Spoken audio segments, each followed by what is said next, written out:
ꯂꯩꯀꯥꯏꯗꯒꯤ ꯇꯔꯥꯝꯅ ꯑꯣꯛꯆꯕꯒ ꯂꯣꯏꯅꯅ ꯄꯥꯟꯊꯣꯏ ꯃꯉꯥꯡꯅ ꯏꯀꯣꯛꯅꯣꯅ ꯈꯨꯔꯨꯝꯖꯔꯤ ꯉꯁꯤꯁꯨ ꯃꯌꯥꯝꯒꯤꯗꯃꯛꯇ ꯅꯨꯡꯉꯥꯏꯔꯕ ꯋꯥꯔꯤ ꯃꯆꯥ ꯑꯃ ꯄꯨꯗꯨꯅ ꯂꯥꯛꯆꯔꯤ ꯋꯥꯔꯤ ꯑꯁꯤꯕꯨ ꯏꯕꯤꯔꯛꯄꯅ ꯌꯨꯅꯤꯁꯟ ꯂꯥꯏꯈꯨꯔꯝ ꯍꯧꯖꯤꯛ ꯋꯥꯔꯤ ꯑꯁꯤ ꯑꯃꯨꯛ ꯃꯌꯥꯝ ꯄꯨꯟꯅ ꯇꯥꯃꯤꯟꯅꯔꯁꯤ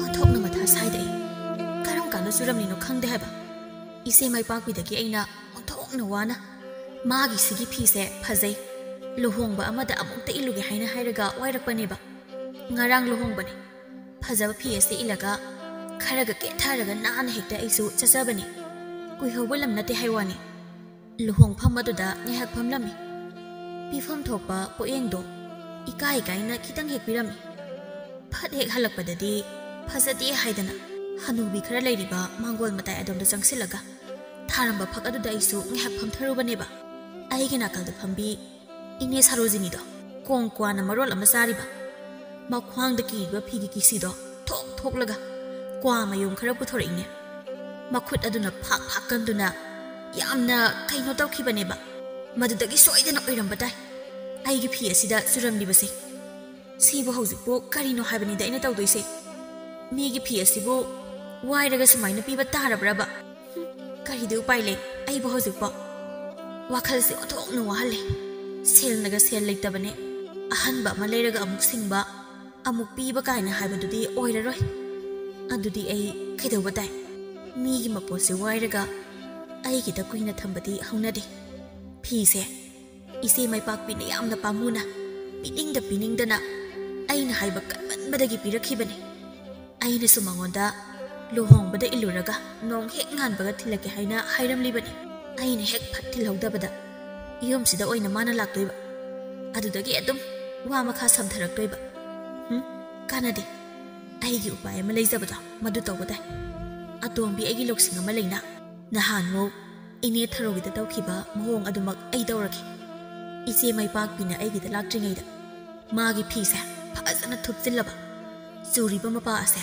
ꯈꯪꯍꯟꯗ꯭ꯔꯕ ꯑꯗꯨꯒ ꯍꯦꯛꯇ ꯄꯤꯔꯨꯔꯒꯦ ꯃꯁꯤꯅ ꯐꯅꯤ ꯑꯁꯨꯝꯅ ꯋꯥꯈꯜ ꯈꯟꯕ ꯌꯥꯕ ꯈꯜꯂꯕ ꯇꯨꯡꯗ ꯃꯁꯤꯅ ꯐꯅꯤ ꯈꯟ ꯃꯈꯨꯠꯇ ꯄꯥꯏꯔꯤꯕ ꯐꯤ ꯑꯗꯨ ꯃꯗꯨꯗ ꯌꯦꯡꯗꯨꯅ ꯆꯨꯔꯤꯕ ꯃꯄꯥ ꯑꯗꯣ ꯃꯅꯨꯡꯗ ꯊꯥꯡꯍꯜꯂꯒ ꯈꯪꯂꯣꯏꯗꯕ ꯃꯑꯣꯡꯗ ꯌꯥꯝꯅ ꯍꯩꯅ ꯐꯖꯅ ꯍꯦꯛꯇ ꯊꯨꯞꯆꯤꯜꯂꯤ ꯑꯗꯨꯒ ꯍꯥꯏꯖꯩ ꯁꯤ ꯑꯣꯏꯔꯗꯤ ꯌꯥꯔꯦ ꯀꯩꯅꯣ ꯁꯤ ꯀꯩꯁꯨ ꯈꯪꯂꯔꯣꯏꯕ ꯑꯁꯨꯛ ꯐꯖꯅ ꯑꯩꯅ ꯊꯨꯞꯂꯕ ꯑꯁꯤꯗ ꯃꯥꯅ ꯈꯪꯂꯕ ꯍꯥꯏꯗꯨꯗꯤ ꯈꯪꯂꯕ ꯑꯗꯨꯅꯤ ꯁꯨꯃꯥꯏꯅ ꯍꯦꯛꯇ ꯄꯤꯔꯨꯔꯒꯦ ꯍꯣꯔꯦꯟ ꯃꯥꯅ ꯇꯤꯡꯊꯣꯛꯂꯒ ꯌꯦꯡꯒꯦ ꯍꯥꯏꯅ ꯇꯧꯔꯛꯂꯁꯨ ꯌꯦꯡꯗꯅꯕ ꯑꯩꯅ ꯀꯔꯤ ꯀꯔꯤꯅꯣ ꯋꯥ ꯃꯌꯥꯝ ꯑꯃ ꯍꯦꯛꯇ ꯍꯥꯏꯖꯤꯜꯂꯒ ꯂꯣꯏꯔꯦ ꯑꯩꯒꯤꯗꯤ ꯐꯤ ꯑꯁꯦ ꯃꯉꯣꯟꯗ ꯄꯤꯔꯝꯕ ꯑꯗꯨꯒ ꯃꯍꯥꯛꯅ ꯂꯧꯍꯧꯕ ꯑꯁꯤꯇꯅꯤ ꯅꯣꯡ ꯅꯤꯅꯤꯇ ꯑꯣꯏꯔꯁꯨ ꯃꯥꯒꯤꯗ ꯂꯩꯈ꯭ꯔꯕꯗꯤ ꯌꯥꯔꯦ ꯍꯌꯦꯡ ꯀꯣꯟꯅ ꯈꯪꯂꯛꯄ ꯑꯗꯨꯗꯤ ꯑꯩꯅ ꯅꯠꯇꯦ ꯍꯥꯏꯅ ꯃꯔꯤ ꯌꯦꯠꯄ꯭ꯔꯥ ꯀꯩꯅꯣꯝ ꯇꯧꯅꯤ ꯑꯃꯨꯛꯇ ꯄꯤꯍꯧꯔꯨꯈꯤꯒꯦꯗ ꯍꯥꯏꯗꯨꯅ ꯐꯨꯛ ꯍꯧꯒꯠꯇꯨꯅ ꯊꯨꯞꯂꯕ ꯐꯤ ꯑꯗꯨꯃ ꯄꯥꯏꯗꯨꯅ ꯃꯍꯥꯛ ꯆꯠꯂꯤ ꯃꯍꯥꯛꯀꯤ ꯃꯃꯤꯡ ꯑꯔꯨꯕꯤ ꯃꯐꯝ ꯑꯗꯨꯗ ꯑꯇꯣꯝꯕꯤ ꯑꯣꯏꯅ ꯂꯥꯛꯈꯤꯕꯅꯤ ꯃꯤꯅ ꯃꯥꯕꯨ ꯀꯌꯥ ꯐꯖꯅ ꯍꯥꯏꯅꯕꯗꯤ ꯑꯣꯏꯗꯦ ꯑꯇꯣꯝꯕꯤꯅꯤ ꯇꯧ ꯉꯝꯕꯤꯅꯤ ꯍꯥꯏꯅ ꯍꯦꯛꯇ ꯍꯥꯏꯅꯩ ꯑꯗꯨꯕꯨ ꯑꯔꯨꯕꯤ ꯑꯗꯨꯒꯨꯝꯕ ꯋꯥꯗ ꯃꯍꯥꯛꯅ ꯃꯅꯥꯗ ꯈꯛ ꯍꯥꯞꯇꯦ ꯃꯈꯣꯏ ꯑꯃꯠꯇ ꯃꯍꯥꯛꯅ ꯃꯋꯥ ꯂꯧꯗꯦ ꯃꯤ ꯂꯥꯏꯀꯤꯗꯕꯤ ꯅꯨꯄꯤ ꯑꯃꯅꯤ ꯃꯍꯥꯛ ꯑꯃꯔꯣꯝꯗ ꯑꯃꯨꯛꯁꯨ ꯃꯤꯒꯤ ꯃꯄꯣꯠ ꯋꯥꯏꯕ ꯈꯣꯠꯄꯁꯨ ꯌꯥꯝꯅ ꯀꯜꯂꯤ ꯌꯦꯞꯄꯁꯨ ꯀꯣꯡꯒꯥꯏ ꯑꯃꯅꯤ ꯑꯇꯣꯝꯕꯤꯒ ꯑꯇꯣꯝꯕꯤ ꯃꯌꯦꯛ ꯍꯦꯛ ꯁꯦꯡꯉꯤ ꯑꯗꯨꯒ ꯂꯩꯀꯥꯏ ꯑꯗꯨꯗ ꯃꯍꯥꯛꯀ ꯌꯥꯝꯅ ꯂꯨꯅ ꯆꯥꯅ ꯂꯣꯏꯅꯖꯕ ꯆꯥꯏꯕꯤ ꯀꯧꯕꯤ ꯑꯇꯣꯝꯕꯤ ꯅꯨꯄꯤ ꯑꯃꯁꯨ ꯂꯩ ꯑꯇꯣꯝꯕꯤ ꯃꯈꯣꯏ ꯑꯅꯤ ꯑꯁꯦ ꯌꯥꯝꯅ ꯆꯥꯅꯩ ꯑꯌꯥꯝꯕ ꯃꯇꯝꯗ ꯄꯨꯟꯗꯨꯅ ꯃꯤꯒꯤ ꯃꯤꯋꯥ ꯉꯥꯡꯅꯩ ꯃꯤꯋꯥ ꯉꯥꯡꯂꯒ ꯃꯕꯨꯛ ꯊꯟꯕ ꯍꯥꯏꯕꯗꯣ ꯃꯈꯣꯏ ꯑꯅꯤ ꯑꯣꯏ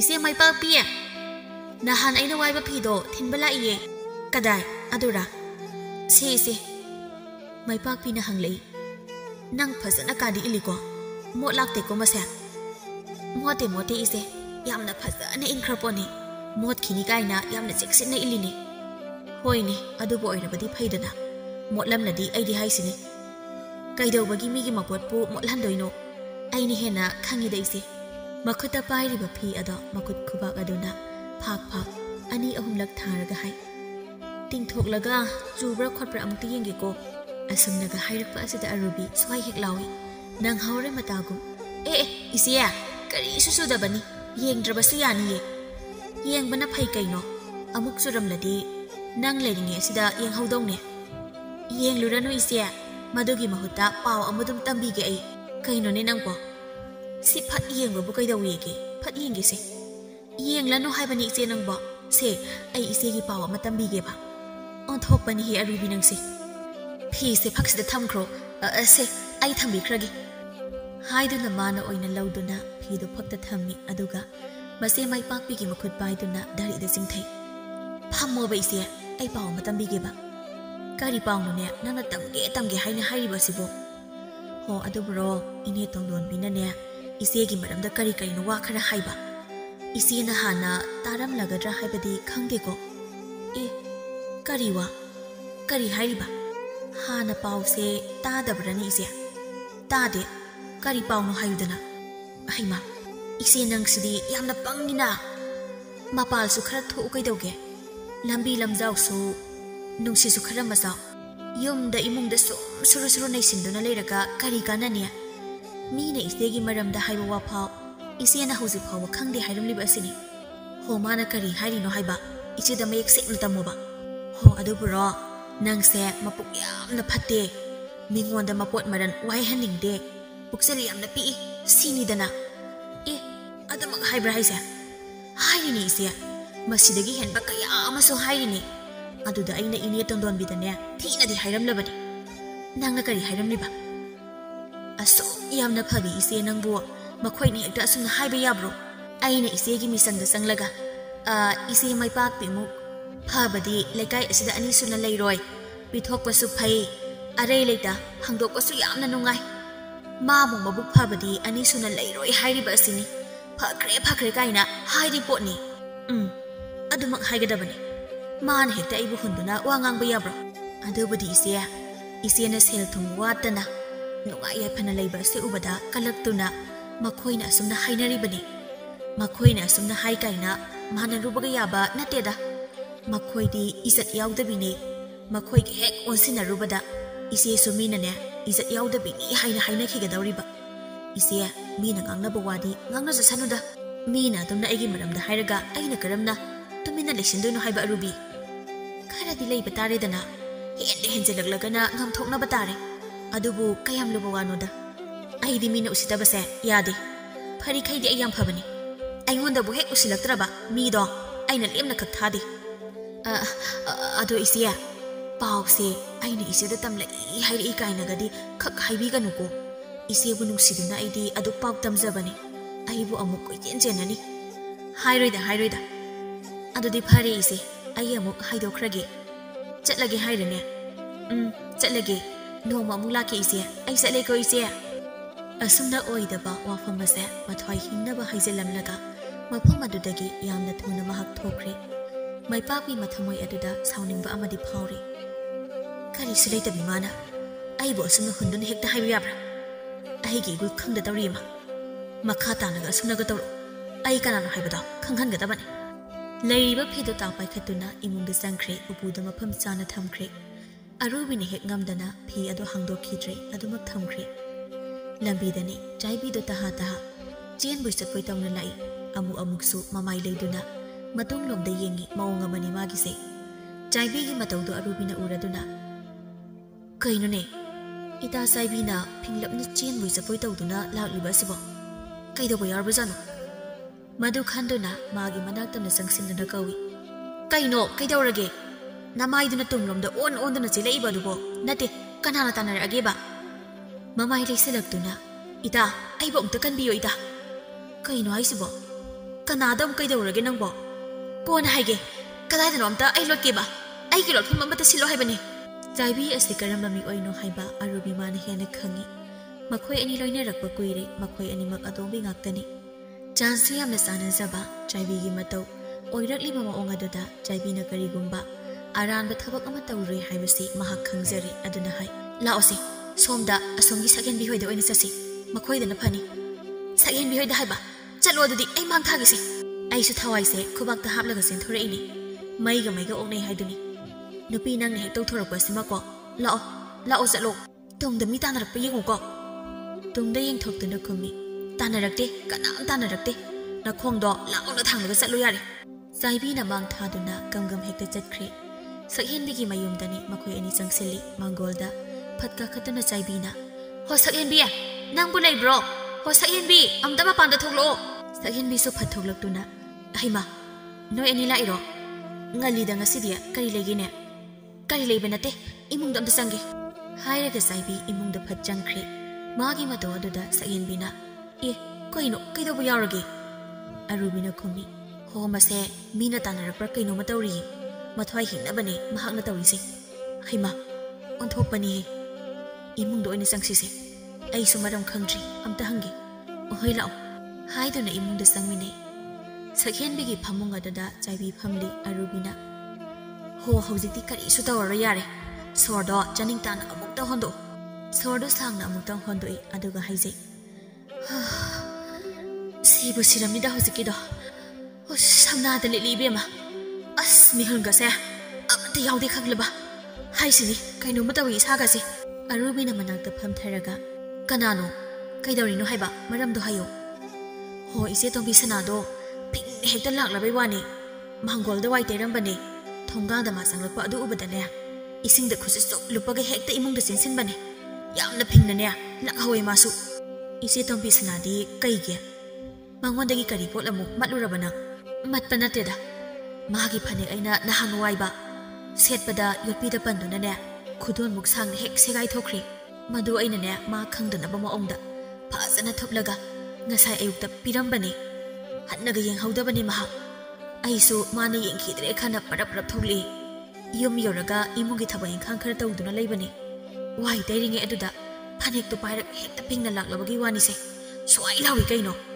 ꯏꯃꯨꯡꯗ ꯍꯣꯠꯆꯤꯜꯂꯦ ꯃꯄꯥꯟꯗ ꯌꯥꯝꯅ ꯀꯧꯍꯧꯕꯅꯦ ꯃꯍꯥꯛ ꯑꯩꯗꯤ ꯑꯗꯨꯝ ꯃꯅꯤꯡ ꯊꯣꯡꯗꯅꯦ ꯐꯥꯎꯔꯒ ꯑꯗꯨꯝ ꯆꯦꯟꯊꯣꯔꯛꯑꯦ ꯋꯥꯏ ꯇꯩꯕꯗꯣ ꯂꯣꯏꯔꯝꯕꯁꯨ ꯅꯠꯇꯦ ꯑꯩ ꯂꯣꯠꯈ꯭ꯔꯦ ꯆꯦꯟꯈ꯭ꯔꯦ ꯍꯥꯏꯕꯁꯦ ꯃꯥ ꯑꯗꯨꯝ ꯈꯪꯂꯝꯃꯅꯤ ꯑꯩꯗꯤ ꯃꯥꯅ ꯇꯥꯟꯅꯔꯛꯂꯕꯣꯏ ꯍꯥꯏꯅ ꯈꯜꯂꯨꯔꯦ ꯑꯗꯨꯒꯤꯅꯦ ꯑꯩꯅ ꯂꯝꯕꯤꯗ ꯇꯨꯡ ꯍꯟꯗꯨꯅ ꯌꯦꯡꯂꯒ ꯆꯦꯜꯂꯤꯗꯣ ꯑꯗꯨꯒꯤ ꯑꯣꯏꯔꯦꯀꯣ ꯅꯪꯅ ꯁꯣꯔ ꯃꯄꯤꯒ ꯍꯣꯟꯗꯅ ꯇꯧꯔꯤꯁꯦ ꯅꯠꯇ꯭ꯔꯕꯗꯤ ꯀꯩꯅꯣ ꯁꯤꯕꯨ ꯐꯥꯒꯤꯒꯤ ꯊꯕꯛꯂꯣ ꯑꯩꯅꯅꯦ ꯍꯦꯛ ꯃꯤꯠ ꯑꯣꯜꯍꯧꯗꯕꯗ ꯑꯩ ꯑꯗꯨꯝ ꯏꯆꯦ ꯇꯣꯝꯕꯤ ꯁꯅꯥꯅ ꯐꯥꯔꯦ ꯃꯥꯒꯤ ꯈꯣꯟꯊꯤꯁꯨ ꯃꯌꯥꯝ ꯑꯃ ꯆꯥꯔꯅꯤ ꯑꯗꯨꯗꯒꯤ ꯐꯅꯦꯛ ꯑꯗꯨꯁꯨ ꯑꯍꯟꯕ ꯑꯃ ꯁꯤꯡꯉꯣ ꯍꯥꯏꯅ ꯍꯥꯏꯔꯛꯀꯗꯣꯏꯕ ꯑꯁꯨꯛ ꯂꯩꯇ꯭ꯔꯤꯉꯩꯁꯤꯗ ꯍꯣ ꯅꯪꯒꯤ ꯑꯗꯨꯗꯤ ꯑꯔꯥꯏꯕꯅꯦ ꯑꯩꯒꯤ ꯄꯥꯎꯁꯦ ꯇꯝꯂꯛꯀꯦ ꯇꯥꯎꯅꯦ ꯑꯩꯁꯨ ꯉꯔꯥꯡ ꯂꯨꯍꯣꯡꯕ ꯑꯃ ꯆꯠꯄꯗ ꯅꯍꯥꯟ ꯑꯩꯅ ꯏꯆꯦ ꯃꯥꯏꯄꯥꯛꯄꯤꯗꯒꯤ ꯋꯥꯏ ꯍꯥꯏꯕ ꯐꯤꯗꯣ ꯏꯜꯂꯨꯕ ꯑꯗꯨꯗꯒꯤ ꯀꯃꯥꯏꯅꯅꯣ ꯈꯪꯗꯦꯕ ꯃꯌꯥꯏ ꯆꯕꯨꯛꯇꯨꯗ ꯍꯦꯛꯇꯅꯦ ꯆꯥꯕꯥꯛ ꯑꯃ ꯆꯨꯗꯨꯅ ꯂꯩꯔꯝꯂꯕꯅꯦꯃꯤ ꯁ꯭ꯋꯥꯏ ꯂꯥꯎꯏ ꯀꯩꯅꯣ ꯎꯄꯥꯏ ꯑꯃ ꯇꯧꯔꯒ ꯐꯖꯅ ꯊꯨꯞꯂꯒ ꯍꯧꯖꯤꯛ ꯏꯆꯦ ꯃꯩꯄꯥꯛꯄꯤꯗ ꯄꯤꯔꯨꯕꯅꯦ ꯃꯥꯅꯅꯦ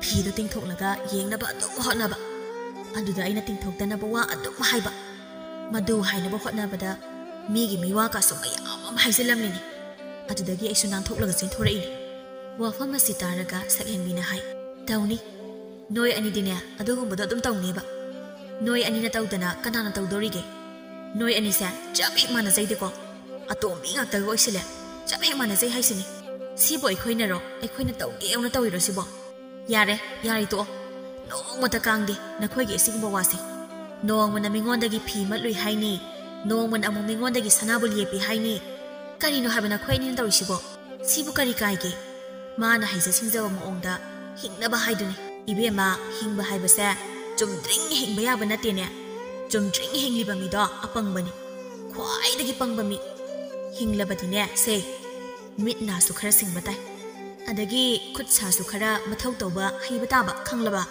ꯌꯥꯔꯦ ꯅꯈꯣꯏ ꯑꯅꯤꯒꯤ ꯄꯥꯎꯇꯥꯛꯀꯗꯣ ꯑꯩ ꯑꯃꯠꯇ ꯍꯦꯛ ꯇꯥꯖꯅꯤꯡꯗꯦ ꯁꯛꯍꯦꯟꯕꯤ ꯀꯩꯅꯣ ꯅꯪꯅ ꯀꯩꯅꯣꯃ ꯌꯥꯝꯅ ꯇꯧꯈꯠꯂꯛꯏꯁꯤꯕꯣ ꯑꯩꯈꯣꯏ ꯑꯁꯤꯕꯨ ꯀꯅꯥꯅꯣ ꯅꯪ ꯑꯩꯈꯣꯏ ꯀꯥꯎꯔꯕꯣ ꯍꯦꯟꯃꯜꯂꯦ ꯍꯥꯏꯕ ꯅꯣꯏ ꯑꯅꯤꯒꯤ ꯃꯇꯧꯁꯦ ꯆꯞ ꯍꯦꯛ ꯃꯥꯟꯅꯖꯩ ꯍꯨꯔꯥꯟꯕꯒꯤ ꯋꯥꯈꯟꯗ ꯈꯟꯕ ꯃꯤꯅ ꯅꯣꯏꯒꯤ ꯃꯔꯝꯗ ꯍꯥꯏꯅꯕ ꯋꯥ ꯑꯗꯨꯗꯤ ꯅꯈꯣꯏ ꯈꯛ ꯇꯥꯔꯝꯂꯣꯏꯅꯦ ꯍꯣ ꯃꯊꯧ ꯂꯩꯇꯕ ꯃꯣꯏꯅꯅꯦ ꯍꯥꯏꯅꯕ ꯋꯥꯕꯨ ꯑꯩꯈꯣꯏꯅ ꯇꯥꯔꯨꯕꯒꯤ ꯀꯔꯤ ꯀꯥꯟꯅꯗꯣꯏꯅꯣ ꯇꯥꯔꯣꯏ ꯍꯥꯏꯅꯤꯡꯕ ꯃꯈꯩ ꯍꯥꯏꯅꯖꯁꯅꯨꯅ ꯉꯝꯂꯕꯗꯤ ꯁꯦ ꯏꯃꯥꯡꯗ ꯂꯦꯞꯂꯒ ꯍꯥꯏꯌꯨꯅꯦ ꯉꯝꯁꯨ ꯉꯝꯂꯣꯏꯗꯕꯗ ꯑꯁ ꯅꯈꯣꯏ ꯑꯅꯤꯁꯦ ꯏꯀꯥꯏꯕ ꯌꯥꯝꯅ ꯈꯪꯗꯦꯗ ꯌꯥꯝꯅ ꯇꯜꯂꯤ ꯁꯛꯍꯦꯟꯕꯤ ꯃꯥꯒꯤ ꯑꯣꯏꯅ ꯑꯔꯨꯕꯤ ꯑꯃꯗꯤ ꯆꯥꯏꯕꯤ ꯃꯈꯣꯏ ꯑꯅꯤꯒꯤ ꯃꯑꯣꯡ ꯃꯇꯧ ꯃꯈꯣꯏ ꯑꯅꯤꯅ ꯆꯠꯂꯤꯕ ꯁꯥꯖꯠ ꯂꯤꯆꯠ ꯑꯁꯤ ꯇꯁꯦꯡꯅ ꯄꯥꯝꯗꯦ ꯍꯩꯅꯗꯦ ꯃꯥꯒꯤ ꯃꯅꯥꯛꯇ ꯃꯈꯣꯏ ꯑꯅꯤꯅ ꯍꯦꯛꯇ ꯂꯥꯛꯄ ꯆꯤꯟ ꯊꯣꯛꯅ ꯍꯩꯅꯗꯦ ꯂꯥꯛꯀꯅꯨ ꯍꯥꯏꯅ ꯍꯥꯏꯔꯨꯕꯗꯤ ꯍꯦꯛ ꯌꯥꯗꯕ ꯑꯋꯥꯕ ꯑꯃꯗꯤ ꯑꯣꯏꯕꯅꯤ ꯃꯍꯥꯛ ꯑꯔꯨꯕꯤ ꯑꯃꯗꯤ ꯆꯥꯏꯕꯤ ꯃꯈꯣꯏ ꯑꯅꯤꯅ ꯍꯨꯔꯥꯟꯕꯒꯤ ꯂꯤꯆꯠ ꯆꯠꯄ ꯃꯑꯣꯡ ꯑꯁꯤ ꯎꯔꯒ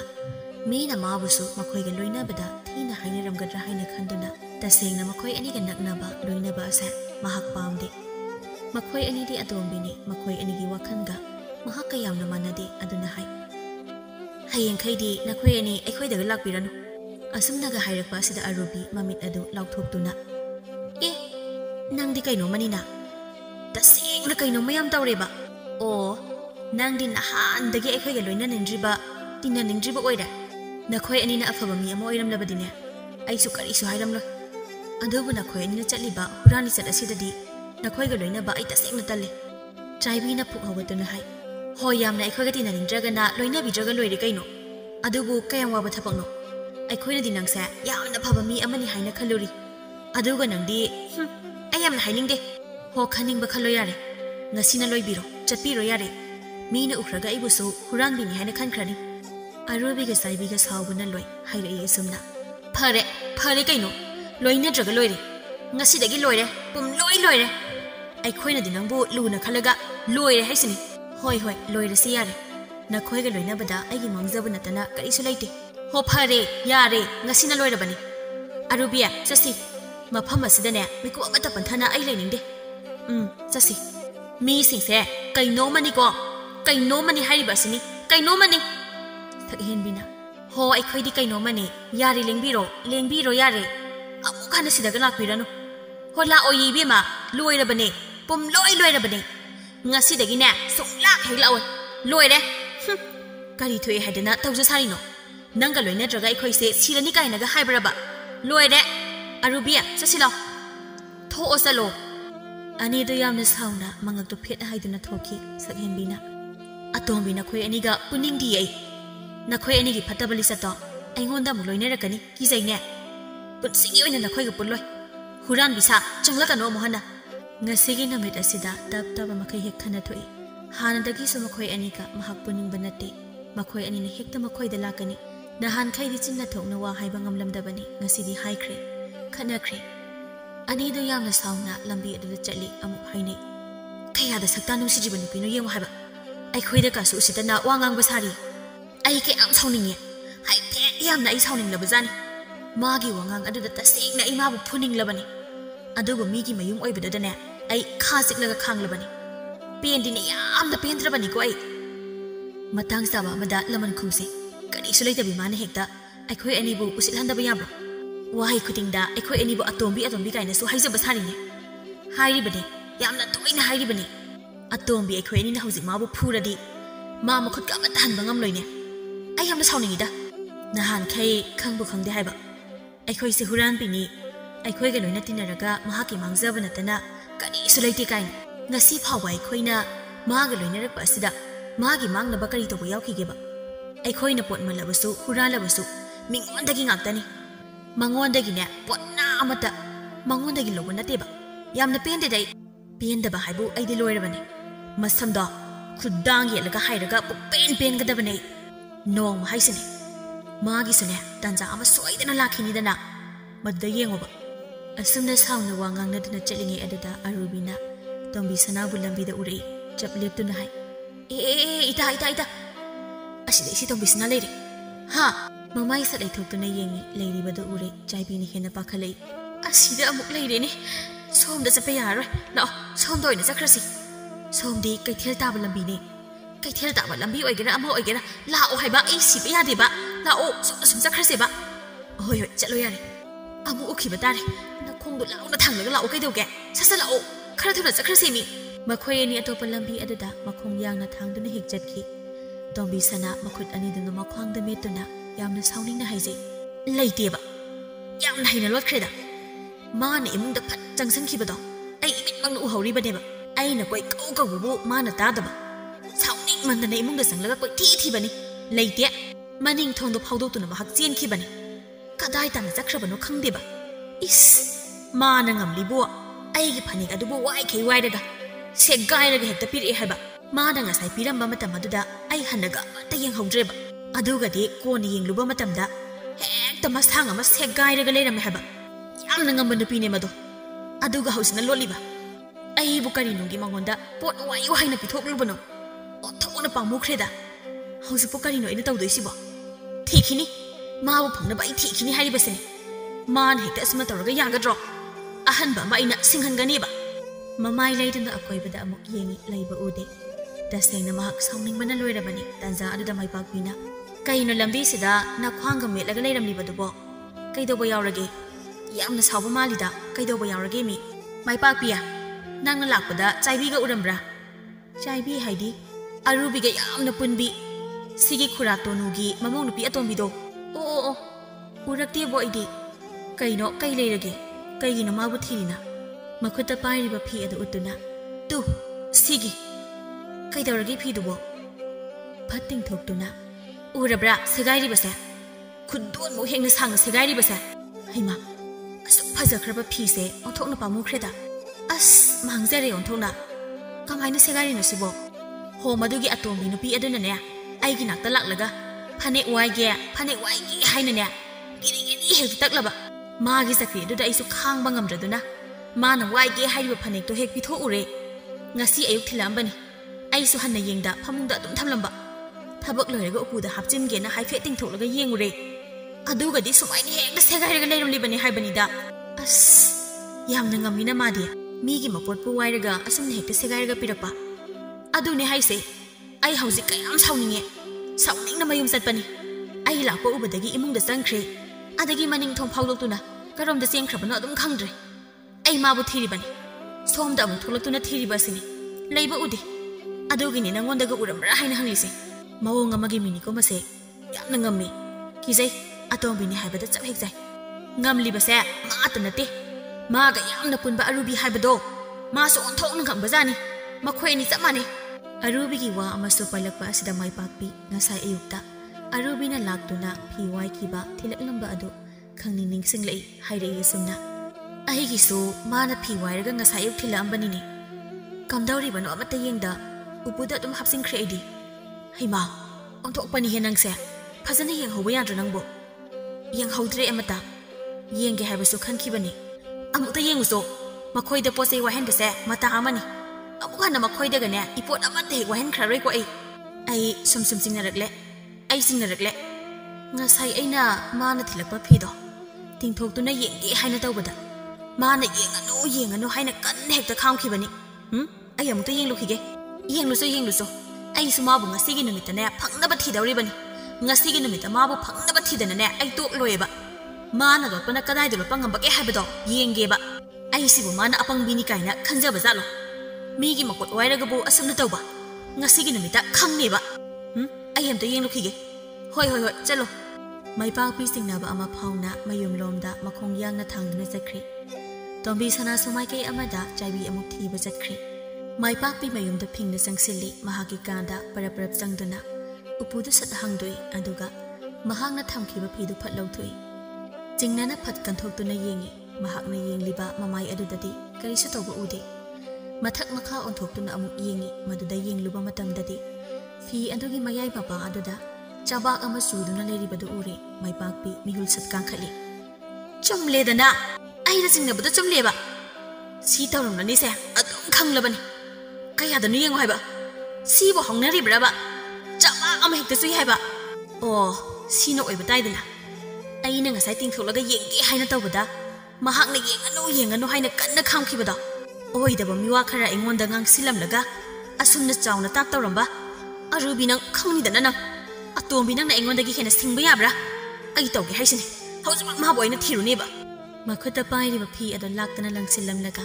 yamna sauna mahak lambida thoi akoibada koyeng yengduna chali kondoreba uraduna hangi isia arubiga urambro arubi haidi songi atombi duro hoi mabu ula ambro madi a kaithelda chaibiga le hobu uraine kaithelda haiba kaithelda urame khangidana leida leramoba magi mato aduda hangi maipak pia kaidobo yawrage ne isia kisu tawba nateda mi ama thik tawge tawba nate saunariro nakhoi dubo isia adombi khaise kainoma tawba jani ko amukhana atombi ga puluno ngasi ai amna sauningi mamai adudane olaga tharuge kaithelda lehowi haiba natro ai sele hairam laga taping sali kondore ngakni yeng hawi lambi da amuk tombi sanaga thingnei tombi sanana hangli kamdaure me pakpia nangi phido kaisu torom dabro ꯀꯗꯥꯏꯗꯒꯤ ꯇꯧꯔꯝꯗꯕꯅꯣꯗ ꯃꯌꯥꯏ ꯑꯗꯨꯗꯅꯦ ꯆꯕꯥꯛ ꯑꯃ ꯆꯨꯗꯨꯅ ꯂꯩꯔꯝꯂꯤꯕꯅꯤ ꯇꯣ ꯑꯩꯅ ꯍꯥꯏꯗ꯭ꯔꯥ ꯌꯥꯝꯅ ꯉꯝꯕ ꯃꯤꯅꯦꯕ ꯃꯈꯣꯏꯁꯦ ꯀꯌꯥꯗ ꯇꯠ ꯍꯩꯔꯤꯕꯅꯣ ꯌꯦꯡꯉꯨ ꯍꯥꯏꯕ ꯑꯉꯥꯡ ꯃꯈꯣꯏꯅ ꯑꯩꯈꯣꯏꯗ ꯍꯦꯛꯇ ꯍꯦꯟꯖꯤꯟꯕ ꯉꯝꯕ ꯌꯥꯕ ꯅꯠꯇꯦꯗ ꯑꯩ ꯇꯧꯒꯦ ꯏꯁ ꯑꯁꯨꯛ ꯌꯥꯝꯅ ꯉꯝꯕ ꯑꯩ ꯌꯥꯝꯅ ꯁꯥꯎꯅꯤꯡꯉꯤ ꯑꯩ ꯊꯤꯔꯤꯕꯅꯤ ꯃꯥꯕꯨ ꯂꯦꯞꯇꯅ ꯑꯩ ꯊꯤꯔꯤꯕꯅꯤ ꯉꯁꯤꯒꯤ ꯅꯨꯃꯤꯠꯇꯅꯦ ꯃꯥꯕꯨ ꯐꯪꯅꯕ ꯑꯩꯅ ꯊꯤꯈꯤꯅꯦꯕ ꯏꯆꯦ ꯀꯨꯟꯗꯣꯔꯩꯅꯅꯦ ꯃꯈꯣꯏ ꯑꯅꯤꯗꯣ ꯀꯩꯊꯦꯜꯗ ꯂꯩꯕ ꯎꯔꯝꯃꯤ ꯍꯥꯏꯌꯦ ꯍꯥ ꯀꯩꯊꯦꯜꯗ ꯍꯥꯏꯕ ꯀꯩꯊꯦꯜꯗ ꯂꯩꯍꯧꯋꯤ ꯑꯗꯨꯗꯤ ꯑꯩꯈꯣꯏ ꯑꯅꯤ ꯍꯧꯖꯤꯛꯃꯛ ꯆꯠꯁꯤ ꯂꯥꯛꯑꯣ ꯂꯥꯛꯑꯣ ꯆꯠꯁꯤ ꯃꯈꯣꯏ ꯑꯅꯤ ꯌꯥꯝꯅ ꯐꯤꯡꯅ ꯑꯃꯨꯛ ꯀꯩꯊꯦꯜ ꯇꯥꯕ ꯂꯝꯕꯤ ꯑꯗꯨꯗ ꯆꯠꯂꯤ ꯀꯩꯊꯦꯜ ꯑꯗꯨꯗꯅꯤ ꯑꯔꯨꯕꯤꯅ ꯍꯥꯏ ꯁꯤꯗ ꯂꯩꯔꯒ ꯀꯔꯤ ꯀꯥꯟꯅꯗꯣꯏꯅꯣ ꯌꯨꯝꯂꯣꯝꯗ ꯍꯟꯕ꯭ꯔꯥ ꯃꯐꯝ ꯀꯗꯥꯏꯗꯅꯣ ꯑꯃ ꯆꯠꯄ꯭ꯔꯥ ꯀꯩꯅꯣꯃ ꯇꯧꯁꯤ ꯍꯧꯖꯤꯛꯄꯨ ꯑꯃꯨꯛ ꯀꯗꯥꯏꯗ ꯆꯠꯇꯧꯔꯤꯒꯦ ꯁꯤꯗ ꯑꯁꯨꯝ ꯂꯩꯔꯣ ꯀꯩꯅꯣ ꯀꯃꯥꯏꯅ ꯁꯤꯗ ꯂꯩꯗꯣꯏꯅꯣ ꯄꯣꯠ ꯂꯩꯒꯗꯕꯁꯨ ꯅꯠꯇꯦ ꯁꯤꯗ ꯀꯣꯏꯆꯠ ꯆꯠꯂꯒ ꯂꯩꯔꯒ ꯋꯥꯅꯕꯅꯤ ꯑꯁ ꯀꯌꯥꯝ ꯋꯥꯅꯤ ꯍꯥꯏꯒꯦ ꯋꯥꯗ ꯋꯥꯔꯒꯅ ꯃꯆꯤ ꯑꯃꯗ ꯆꯪꯁꯤꯜꯂꯒ ꯀꯣꯛ ꯐꯝꯂꯒ ꯂꯣꯏꯔꯦ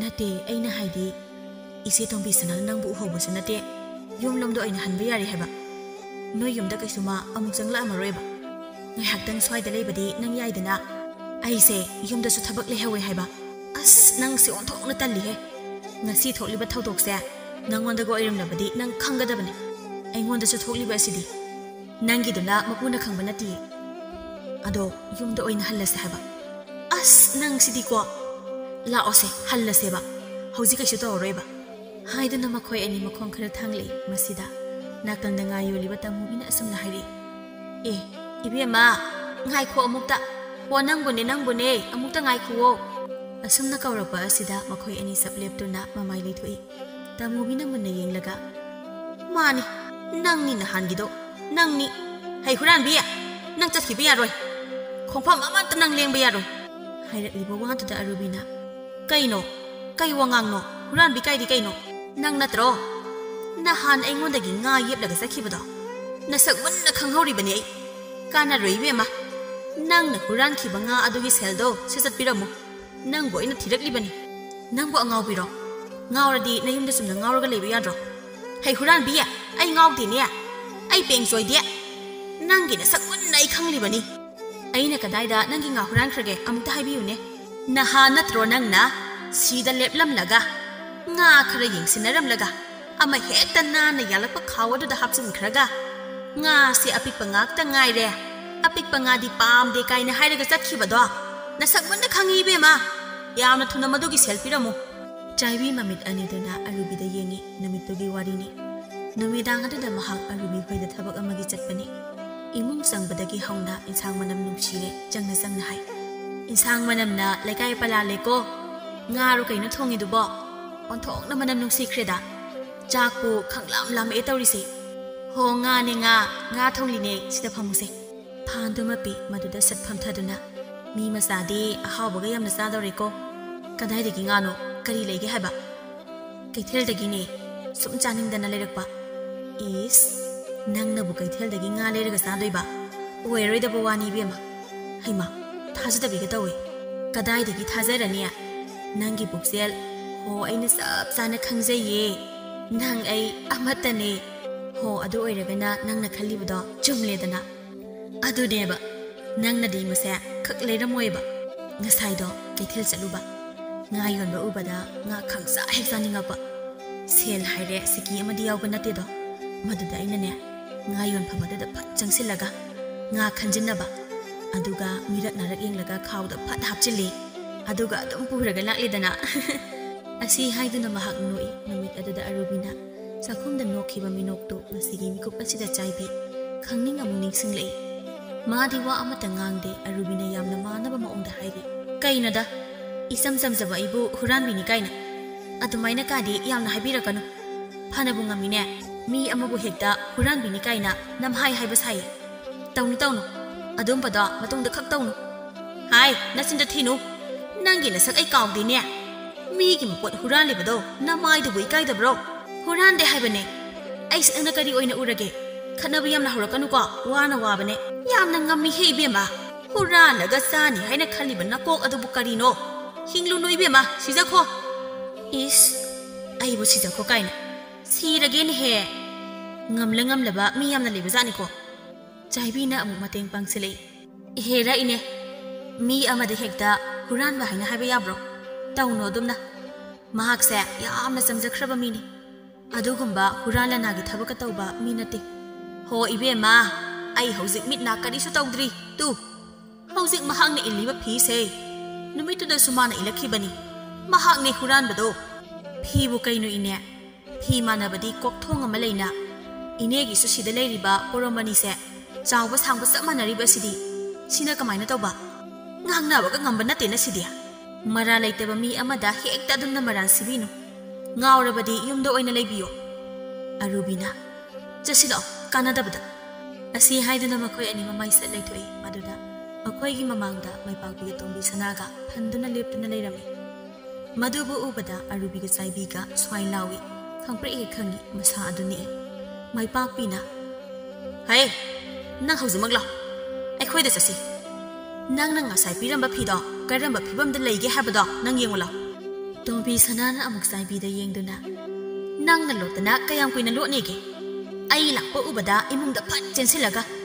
maning thong phawdokuna chenkhiba natro kaithel sitana zatuna nangdi lotlamni ba oire karigino migi phanek pu wai khraga aduk segairaga pirakli badubo phasana ga thupsiladana piraine tu nang ngasai piramba phanek aduni se si yengo se hairaga phatting thoi mamituna amuka su ure mafam aduda potham phamba adagi pot leiba lakpa mi oi singsu makhoi mataw aduda sap leptuna yengnaduna le tombi sanana makha tare si karino ha si bu karino asumna toba kanana hungna bageba asuk mamal tangba phanek asibu aduga sunana lotpa sai masiga ne chakmana ba ma nangna singadabani hairaga phanek to chaibi gi mamai da laktani hek langsili chaibi waga ngang ngamde tumina oina lei arubi su adu mangai maipakbina oidaba wa kaya ama ingonda haijilamnaga nangna ta tawduna chakhrine ba kana roibema aigi phido mamal yamna tangba phini churi ba khusu do su samlaga kogadaba nate maduga chakmana ba ma numit humni gi manungda nangna pirakadabani soibe yaroi hek soiraba aina kaidogiyo kaina tumina dum leibudu bo hoi mai khumba hitro ngang ni basi kana dano nana da tadro tombi sanana amu khummo haibane nakhoi bana sin pandro phane wairam dai matam adu dadi nasin domi ku amata lepte waigi haina hariba sasat khummo nakang dagi tamubina phukabaduna to aina haidra aina haiba sumladra aina nang huran bini haidro hai kanaroi aina nang masak yam namuna khangi nang nan hal aigi potpham dagi nga huran khibado nga singe haibra sel oina pige haibra amato haujimak tawgadabani chatkibaga yaroi mahak yamna saukhre maipakpi ga tombi sanagana su pangang da ngangsili arubi ga saibi ga ikaibana loire mayam mamang aduda ikaibana mamai ka do ichamu ngangle haujiti makhoi ani chanpham sunglai hek leitre tombi sanana hairi atombi na tawthorok bo kayang wayong sani haige aina haise afaba atombi oibi singdana teko nakhoi gumba puksel pikpa huran bumi oi singnani hairi basini numit humni gi manungda soidana hanba masingadabani khangabara ani do masagi maral masana yazare tapna khumi ahoi ise ekhoi soikre ekhoi tasengna soikre ise gi phido ahanba ama nanau soidana singlaki hai nang suna sindu khomo ise ekhoi bom tangakpiyo ise gi phanek aduma ai soidana singlagi ai bu ngakpiyo kari the haidana tawja sari yekningdabana hai sini bema mau ama oirabadi khara wakhan tana marai asigumba huranon sasa khaksakan khanglabra hoise